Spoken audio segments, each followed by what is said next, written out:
Good morning class. हम history का lesson 1 कर चुके हैं। आज का हमारा ज्योग्राफी में chapter 1 the topic is earth and the solar system. अब एक बात बताइए 6 क्लास, कभी आप रात को स्काई में देखते हो तो आपको बहुत सारे स्टार्स मून दिखते हैं और दिन को आपको सन दिखता है। और कभी कभी आप देखते हो मून जो है फुल होता है, पूरा मून होता है, उसको पूर्णिमा कहते हैं, वो मंथ में एक बार आता है। उसके 15 दिन बाद फोर्थ नाइट, उसके 15 दिन बाद जो है हमें बिल्कुल भी मून नहीं दिखाई देता, बिल्कुल कम। पूर्णिमा के बाद जो मून है वो डे बाय डे कम होता जाएगा और 15 दिन में जो है बिल्कुल नहीं दिखता। उसको हम क्या बोलते हैं? न्यू मून नाइट या फिर अमावस्या। अब ये जो सारी चीजें हैं, मून, स्टार, सन, जो आकाश में शाइन करती हैं, उन चीजों को हम क्या बोलते हैं? Celestial bodies.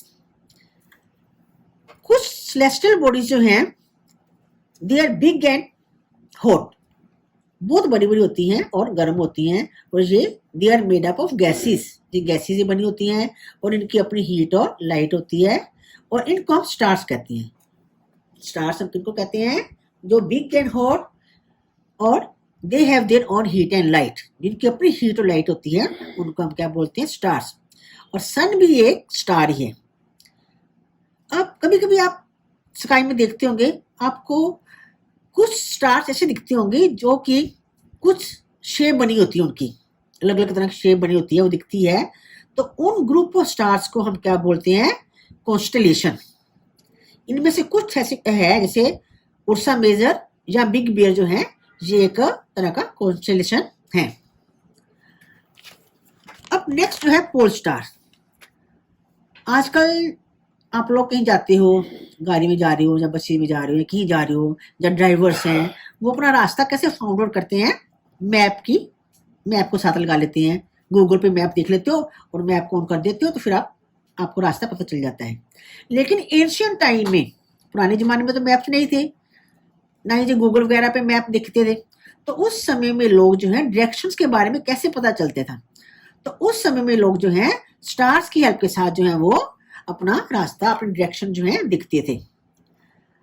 एक स्काई में हमें स्टार दिखता है जिसको हम पोल स्टार कहते हैं, नॉर्थ की तरफ, वो हमेशा नॉर्थ की तरफ होता है और वो हमेशा नॉर्थ डायरेक्शन को ही इंडिकेट करता है, और उस स्टार का नाम क्या है? Pole star. और अभी मैंने आपको बताया कुछ सेलेस्टियल बॉडी जो है वेरी बिग और हॉट होती हैं, they have their on heat and light. लेकिन हमारे आसमान में, स्काई में जो है कुछ सेलेस्टियल बॉडी ऐसी होती हैं जिनकी अपनी हीट एंड लाइट नहीं होती है।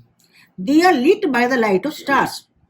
वो जो स्टार्स होते हैं उनकी लाइट के साथ लिट होती हैं। जैसे कि उन चीजों को हम क्या बोलते हैं? प्लेनेट। प्लेनेट जो है उनकी अपनी हीट एंड लाइट नहीं होती, वो स्टार की लाइट के साथ ही उनको रोशनी मिलती है। अब इसके अलावा कुछ और चीजें भी होती हैं जो कि स्काई में होती हैं, जैसे सैटेलाइट्स। सैटेलाइट जो है वो प्लैनेट्स के चारों ओर घूमते हैं।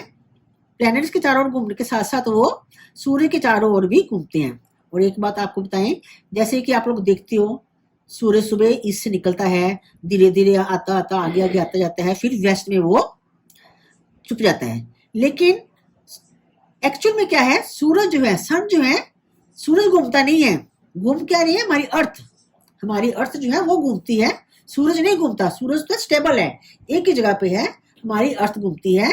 और आप लोग सोचोगे अब अर्थ घूम रही तो हम क्यों नहीं घूम रहे साथ में? नहीं, वो इसलिए क्योंकि जब अर्थ घूमती है तो उसकी वजह से जो है डे और नाइट फॉर्म होते हैं। नेक्स्ट है हमारा पॉइंट, द सोलर सिस्टम।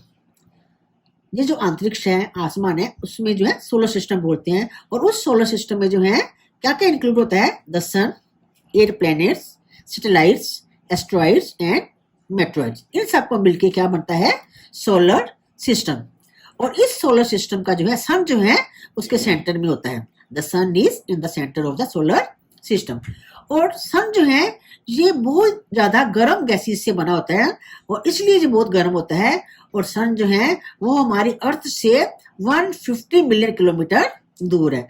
और सन, जैसे मैं आपको भी पीछे बताया कि सन भी एक स्टार है, अब आप सोचोगे सन तो हमें बहुत अच्छी तरह दिखता है और इसकी लाइट भी मिलती है, इसकी रोशनी भी मिलती है, गर्मी भी मिलती है, लेकिन बाकी स्टार्स जो हैं वो हमें दिखाई भी नहीं देते हैं, बहुत छोटे छोटे दिखाई देते हैं। क्यों?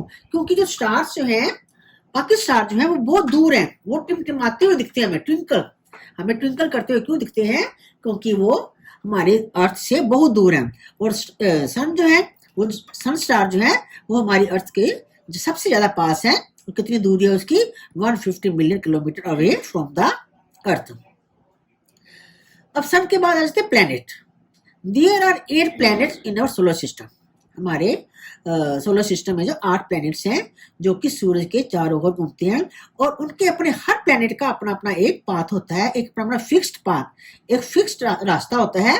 और उस रास्ते को दिस पाथ आर नोन है ऑर्बिट।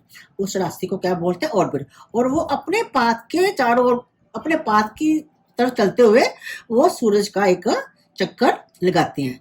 अब प्लैनेट्स कौन कौन से हैं? सबसे पहले Mercury. Mercury is nearest to the sun. Mercury planet जो है वो सबसे ज्यादा सूरज के पास है।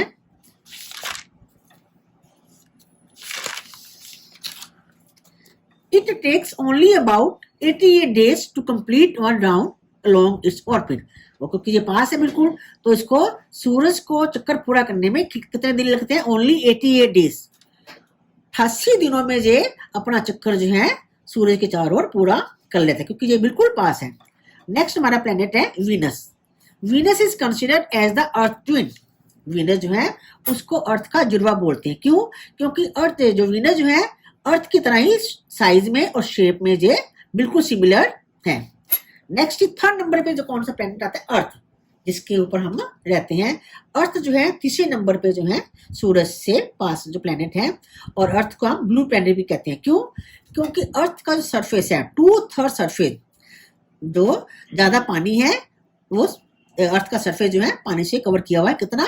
2/3 पार्ट जो है वो अर्थ का पानी से कवर किया हुआ है, बाकी जो लैंड से किया हुआ है, तो इसलिए अर्थ को ब्लू प्लेनेट कहते हैं। The moon. अब मून, आप सोचोगे मून प्लेनेट नहीं है, moon is satellite. Moon is the satellite of earth, natural satellite of earth. Moon जो है अर्थ का नेचुरल सैटेलाइट है। मून जो है अर्थ के चारों, और सैटेलाइट्स क्या होते हैं? Satellites are heavenly bodies that move around the planets, जो कि प्लैनेट्स के चारों ओर घूमते हैं। और इसके साथ साथ वो प्लैनेट्स के चारों ओर घूमने के साथ साथ जो है वो सन के चारों ओर भी घूमते हैं। मून जो है हमारी अर्थ का जो है, our earth has only one satellite that is the moon. और हमारी अर्थ का एक ही सैटेलाइट है जिसका, जो कि मून है, और इट इज अबाउट 3,84,400 किलोमीटर। और मून जो है अर्थ के कितनी दूरी पे है? 3,84,400। और मून जो है वो अर्थ के चारों ओर घूमता है। कितने दिनों में चक्कर पूरा करता है? 27 डेज में। मून 27 डेज में अपना चक्कर पूरा कर लेता है। और इसके साथ साथ it take exactly the same time to complete one spin. अपने साथ साथ भी धरती के साथ चक्कर लगाने के साथ साथ जो अपनी दूरी के ऊपर भी अपना चक्कर पूरा करता है। इसीलिए as a result only one side of the moon is visible to us. इसलिए मून का जो है पूरा पार्ट जो है, कभी कभी हमें आधा मून दिखता है, कभी उससे भी ज्यादा दिखता है, कभी बिल्कुल क्रेसेंट शेप का दिखता है। तो इसलिए जो है मून का पूरा पार्ट नहीं देख पाते एक साथ। तो इसलिए जो है, क्योंकि वो अपनी स्पिन के ये पूरा चक्कर सेम उन्हीं दिनों में करता है जितने दिनों में वो अर्थ के पूरा करता है।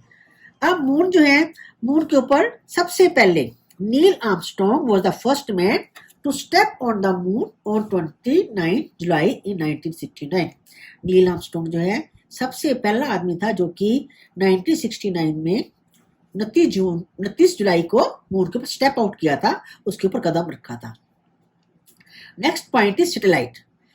A satellite is a celestial body that moves around the planet। जैसे अभी आपको पहले बता चुकी हूँ, सैटेलाइट्स एक वो भी आसमान में होते हैं, वो जो है प्लैनेट्स के चारों ओर घूमते हैं। In the same as the planet move around the sun. जैसे कि प्लैनेट जो है सन के चारों ओर घूमते हैं, उसी तरह सैटेलाइट भी जो है वो प्लैनेट्स के चारों ओर घूमते हैं। और आजकल तो जो है जैसे नेचुरल सैटेलाइट जो है मूव आपको बताया है, इसके अलावा अब ह्यूमर्स ने भी जो है आर्टिफिशियल सैटेलाइट्स बनाए हैं। वो इसलिए ये it is design by scientist ये साइंटिस्ट ने डिजाइन की है, किस लिए? ताकि जो है यूनिवर्स की जो है इंफॉर्मेशन, जो भी आजकल टीवी देखते हो या वेदर फोरकास्ट देखते हो, और भी जितनी सारी चीजें हैं वो सारी चीजें जो है हमें सैटेलाइट जो है वो सारी इंफॉर्मेशन इकट्ठी करता है और उससे हमें पता चलता है। अब नेक्स्ट सोलर सिस्टम का जो है सेलेस्टियल बॉडी है asteroid. Asteroids are tiny bodies which also move around the sun. Asteroid जो है ये भी प्लैनेट्स की तरह ही होते हैं लेकिन छोटे होते हैं और ये भी सन के चारों ओर घूमते हैं। लेकिन ये हमें कहाँ पाए जाते हैं? मार्स और जुपिटर, ये जो प्लैनेट है मार्स और जुपिटर, इनके रास्ते में, इनके ऑर्बिट में जो है हमें एस्ट्रॉइड्स पाए जाते हैं। और ये कैसे बने थे? They are parts of planet which exploded many years back. ये भी प्लैनेट्स के पार्ट थे लेकिन बहुत साल पहले जो है ये, जैसे प्लैनेट जो है टूटते रहते हैं बीच बीच में से, तो ये एस्ट्रॉइड्स बन जाते हैं। नेक्स्ट है meteoroids. Meteoroids are small pieces of rock. इसके अलावा हमारे सोलर सिस्टम में जो है मेट्रॉइड्स भी होते हैं, जो कि ये छोटे छोटे पीसेस होते हैं चट्टानों के, जो कि सन के अराउंड मूव करते हैं। और कई बार ये हमारे अर्थ के बिल्कुल पास आ जाते हैं और उसके ऊपर गिरते हैं। जैसे आपने कभी देखा होगा, आपने सुना होगा मम्मी से अपनी से कि टूटता हुआ तारा, शूटिंग स्टार्स की तारा टूट गया, तो ये वही होते हैं मेट्रॉइड्स। मेट्रॉइड जो है ये टूटते हुए तारे कई बार होते हैं, ये अर्थ के पास आते हैं, तो इसी वजह से इसको जो है मेट्रॉइड्स कहते हैं। Next point is Galaxy. Galaxy is a cluster of billions of stars. Galaxy जो है ये तारों के बहुत सारे करोड़ों जो है बिलियन और स्टार्स, बहुत सारे स्टार्स का क्लस्टर होता है, ग्रुप होता है, जिसको कि जो है गैलेक्सीज कहते हैं। मिल्की वे गैलेक्सी जैसे कहते हैं आकाशगंगा, तो आकाशगंगा जो है ये भी मिल्की वे गैलेक्सी है।